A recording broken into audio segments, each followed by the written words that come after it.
Hi viewers. நம்ம அப்பா அம்மா நம்ம தாத்தா பாட்டிலாம் சொல்லுவாங்கங்க, கண் திருஷ்டி படுற மாதிரி செய்யாத, கண்ணு போட்டுரும் அப்படின்னு சொல்லுவாங்க. நம்ம அதெல்லாம் கேர் பண்ணியிருக்கவே மாட்டோம்.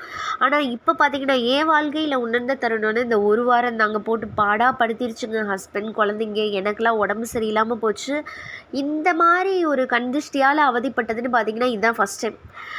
எந்திரிக்கவே முடியாத சூழ்நிலை. பசங்களாம் ஸ்கூல் போய் ஒரு வாரம் ஆச்சுங்க. வாசல் கூட என்னால் கழுவ முடியல. செடிகளுக்கு மட்டும் நான் அப்பப்போ வந்து தண்ணி ஊற்றுவேன். இந்த 3 செடி நல்லா இருக்குது. இந்த ஒரு செடி மட்டும் கருகி இருக்குது பார்த்தீங்களா? செடி கருகிறதுக்கு என்ன காரணம்னு பார்த்தீங்கன்னா கண் திருஷ்டி காரணமும் ஒரு காரணம் தாங்க. என்னடா பண்ணுறதுன்னு நினச்சிட்டே இருந்து பள்ளிவாசல் போய் மந்திரிச்சிட்டு வாங்க அப்படின்னு சொன்னாங்க. நீங்கள் என்ன மதத்தினராக இருந்தாலும் பரவாயில்ல, என்ன கடவுளை கும்பிட்டாலும் பரவாயில்லங்க, பள்ளிவாசல் போய் மந்திரிக்கிறதுனால எந்த ஒரு தடையும் பிரச்சனையும் கிடையாது. போய் மந்திரிச்சிட்டு வந்து அங்கே என்ன சொன்னாங்கன்னா, உங்கள் மேலே ரொம்ப திருஷ்டி இருக்குது அப்படின்னு சொல்லிட்டு கயிறு போட்டு விட்டாங்க. பாருங்களேன், நம்ம என்னதான் கடவுளை கும்பிட்டு நம்ம நல்ல எண்ணமாக இருந்தாலும் நம்ம வாழ்க்கையை பார்த்து, நம்மளை பார்த்து, நம்ம முன்னேற்றத்தை பார்த்து பொறாமப்படக்கூடியவங்க இன்னும் இருக்கதாங்க செய்கிறாங்க.